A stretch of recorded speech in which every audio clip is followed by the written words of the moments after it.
ازيكم يا حبايبي عاملين ايه؟ انا عملت معاكم البيتزا قبل كده، عملت العجينه، لكن النهارده انا عشان اوفر وقت حطيت العجينه في الصاج اهو. وبسم الله ما شاء الله، دول 3 كوبايات دقيق، ومعلقه سكر صغيره، ومعلقه خميره، ومعلقه بيكنج باودر صغيره، 3 معالق زيت، ورشه ملح.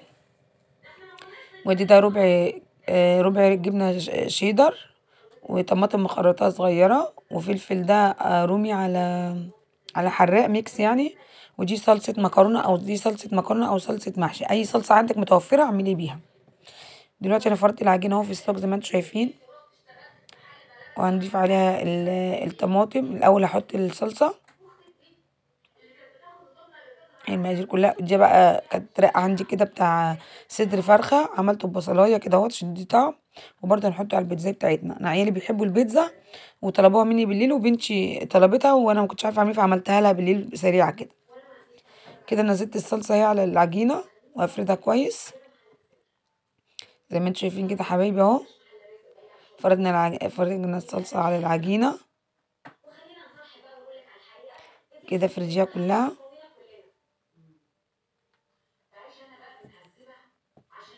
فردتها كلها كده بتاع السيليكون، دي فرشة السيليكون اهو زي ما انتوا شايفين كده حبايبي. طول ما انتي بتعملي حاجة كده تصلي على النبي، وتزيدي النبي بركة. الصلاة بتاعت النبي تزيد الحاجة بركة، وبيبقى فيها بركة كده وحلوة. احنا كده كده عايشين اصلا بالصلاة على النبي. تذكري الله كمان عن حاجة، تسمي الله. دلوقتي هنضيف الطماطم، دلوقتي اهي متقطعة، هنضيفها على العجينة. انا كنت عاملة طماطم كده دوريات كده، قلت احطها عشان برضو بتعمل شكل حلو. ولو انت يعني بنتك صغيرة او ابنك مش بياكلوا حاجة حراقة، خلي نص البيتزا حراق ونص التاني فلفل رومي عادي خالص. هرص كده الطماطم متقطعة، وبقيت الطماطم كده نوزعها على البيتزاية زي ما انتوا شايفين كده اهو. بسم الله ما شاء الله لا قوة الا بالله، هتطلع احلى بيتزاية. دلوقتي كل حاجة غالية في الدنيا، مفيش حاجة رخيصة، وكل حاجة مكلفة. فاحنا برضو نعمل حاجة في البيت بتوفر معانا شوية، احسن من الشراء بتاع بره الحاجات الصغيرة، ومش مش عارفين يعني اساسا هي مصدرها ايه. اهو كده حبايبي نوزع الطماطم بتاعتنا، نخلص الطماطم في كل حتة كده في البيتزاية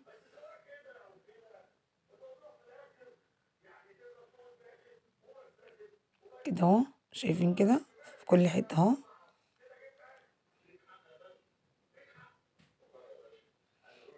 هتطلع في الاخر بيتزاية كده تفتح النفس. وادي الفلفل ده ميكس حراق على رومي، برضو كنت عاملة دوريات اهو، دوائر كده، هنحطها برضو كده على النص ده.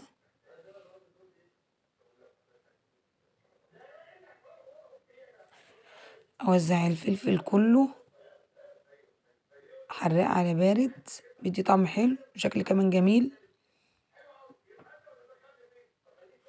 وهنزل بقية الفلفل المتقطع برضو كده، هرشه كده على البيتزاية بعد ما اخلص ده الرومي ده. الرومي ده طبعا انتوا عارفين مش حراق، لكن الحراق اهو التاني دوت شكله فاتح كده عن الرومي يعني، اللي فيه قرون منه الحراق الكبيرة اوي دي، وفيه الصغير اللي هو البلدي. نوزع كده الفلفل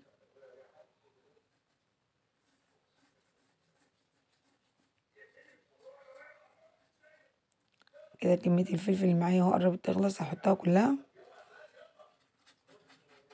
زي ما انتوا شايفين كده حبايبي. تطلع في الاخر بقى ايه، تحفة، حاجة جميلة كده. اللهم صل على النبي. انا كده دي مش عاملاها بلانشون، عاملاها بحتة صدر فرخة كان عندي، لان الوقت كان متأخر زي ما قلت لكم، عملتها بالليل. كمان كان حتة صدر فرخة صغير كده، يعني هو زي قطعة بانيه.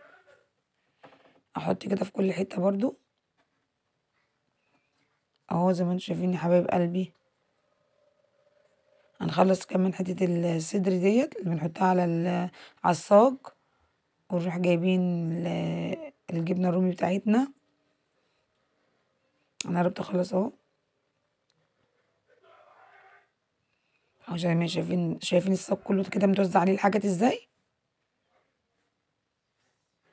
حتى الصوص اللي كان بتاع حته صدر فرخ انا بحطه برضو على البيتزا، لان هو بيبقى حاجات بسيطه كده، يعني ننزلها حاجات بسيطه. ننزل بقى بايه؟ ننزل بالجبنه الرومي بتاعتنا. ده زي ما قلت لكم ربع ب20 جنيه، هو بره ساعات بيتباع ب25 لان الكيلو ب100. بس الراجل عشان عارفنا وكده اداني بال20 جنيه. انزل كده بالجبنه الشيدر بتاعتنا. لو انت عايزه جبنه شيدر جبنه رومي حطي، جبنه شيدر وجبنه موتزاريلا ميكس برضو يديكي حاجه حلوه قوي في البيتزا. لكن المتوفر اللي انا جبته ده كان الجبنه الشيدر. اهو كده بنزل كده على البيتزا بتاعتنا، اوزع الجبنه الشيدر كلها على البيتزا على الصاج كله. لكن انا عايزه منك بقى ايه؟ يعني تديني لايك حلو كده وشير وتفعلي زر الجرس عشان يوصلك كل فيديوهاتي. وكمان يعني حاجه بتشجعني على المجهود اللي انا بعمله عشان اصور لكم، وكمان الحاجات اللي انتوا عايزينها كلها بتشجعوني يعني. وكمان التفاعل بتاعكم كمان قليل. بالله عليكم كده بقى تعملي لايك كده ولايك جميل منك، وتشير الفيديو، وتفعلي زر الجرس عشان اي حاجه بنزلها من فيديوهات توصلك. وانا مش ماشيه غير بدعمكم كده، وبتفرحوني لما بتعملوا لايك كده وبتسيبوا لي كومنت، والله بفرح قوي وبحس ان انا عايزه اعمل كل حاجه. انا كده خلصت اهو جبنه الشيدر. بصوا كده على الصاج ما شاء الله، اللهم بارك اللهم بارك كده. حاجه كده جميله ونضيفه ومصدرها انا عارفاه، انا اللي عاملاه، وكمان هاكلها لان انا تعبانه فيها وتبقى طعمها احلى واحلى كمان. بصوا كده على جمال الصاج. هيدي الفرن بقى من تحت اهو كده. انا قايده الفرن كده، هو لسه بصوا ما سخنش، هوريكم ان انا قايده اهو. وهحط الصاج بتاعي دقيقتين على الصاج بتاع الفرن من تحت، وبعدين هرفعه على الشبكه الاوسط دي يستوي وياخد يعني الوش بتاعه كده يتشمع. وبعد كده هطفي واولع ايه الشعله زي ما انتم شايفين اهو. استوت وعيالي واقفين يتجننوا عايزين ياكلوا منها، مش صابرين اساسا لما اقطعها لان هما بيحبوا البيتزا. يعني انا لو ما وريتها لكوش يعني كان زمانها اتاكلت من الصاج. وانا كده كنت قاليه بطاطس مقليه اهو زي ما انتم شايفين كده حبايب قلبي. بطاطس مقليه عشان احطها معاها برضو بتبقى جميله قوي في الاكل بتاع البيتزا. مع البيتزا عندك انت بقى كاتشب، عندك مايونيز، مخلل، اي حاجه انت بتحبيها تاكليها مع البيتزا كليها. اهو بصي مش صابرين يعني مش عارفه اقول لكم ايه. حتى بنتي الصغيره برضو كانت عايزه تاكل منها تتجنن. اهو بصي انا عملت الطبق ده طلعت 15 قطعه اهو. هما كمان كانوا كلوا من الصاج زي ما انتم شايفين. وده شايفين منظرها عامل ازاي في الطبق. حاجه كده تفتح النفس والله العظيم، وهتشبعك كده انتي والاولاد. اهو بسم الله ما شاء الله قوه الا بالله.